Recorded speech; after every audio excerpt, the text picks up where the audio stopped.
அன்பர்களே, இறையடியார் வீரமாமுனிவர்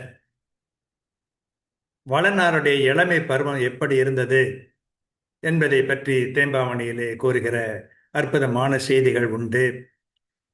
அந்த செய்திகளிலே ஒன்று இன்றைய செயலாக நமக்கு அமைகிறது.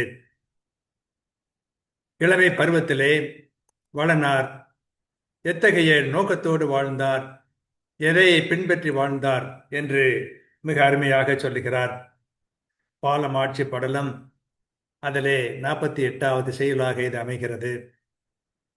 வானம் கொண்டார் மான் அருள் கொள்வான், அவர் கொண்ட ஞானம் கொண்டான். எல்லவன் எல்லோர் நகை கொள்வான், தானம் கொண்டான். மாசு இல தூயோன் தவம் கொண்டான், ஈனம் கொண்டார் உள் வலி கொள்வான், இவை கொண்டான் என்று அவருடைய சிறப்பை சொல்லுகிறார். சொல்லுக்கு சொல் பொருள் என்ன என்றால், வான் வீட்டை ஏற்கனவே அடைந்து கொண்ட புனிதர்களின் மாண்புள்ள அருளை தானும் பெரும்பொருட்டு அவர்கள் உலகிலே கொண்டு ஒழுகிய ஞானத்தை தானும் கொண்டு ஒழுகினான். தான் பொருள் இல்லாதவனாய் இருந்தும் பொருள் இல்லாதவர்கள் மகிழ்ச்சி கொள்ளும் பொருட்டு தன்னால் இயன்ற ஈகையை கடைபிடித்தான்.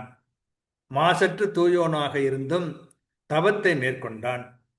எவ்வகையிலேனும் குறைபாடு கொண்டவர் மன வலிமை கொள்ளும் பொருட்டு இவற்றையெல்லாம் தான் கை கொண்டான் என்று சூசையை பற்றி, அவருடைய இளமை பருவத்தை பற்றி வளனார் சொல்லுகிறார். சுருக்கமாக, வானக சென்ற புனிதர்களின் சிறப்பை தாமும் அடைய விரும்பினார் சூசை. அதாவது சூசை புனிதராக வேண்டும் என்று ஆசைப்பட்டார். அதனால் அந்த புனிதர்கள் உலகிலே கடைபிடித்த நற்பண்புகளை இவரும் கை கொண்டார். வறுமையிலே இருந்தும் பிறருக்கு ஈந்தார். தூயவராய் வாழ்ந்தும் தவம் புரிந்தார்.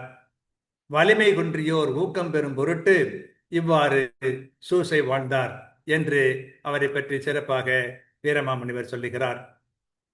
வானம் கொண்டார் மான் அருள் கொள்வான், அவர் கொண்ட ஞானம் கொண்டான். எல்லவல் எல்லோர் நகை கொள்வான், தானங்கொண்டான். மாசில தூயோன் தவம் கொண்டான், நீங்கு கொண்டார வலிகால் வான் இவை செய்தான் என்று அவரை பற்றி சிறப்பாக சொல்வதை பார்க்கிறோம். இதன் மூலமாக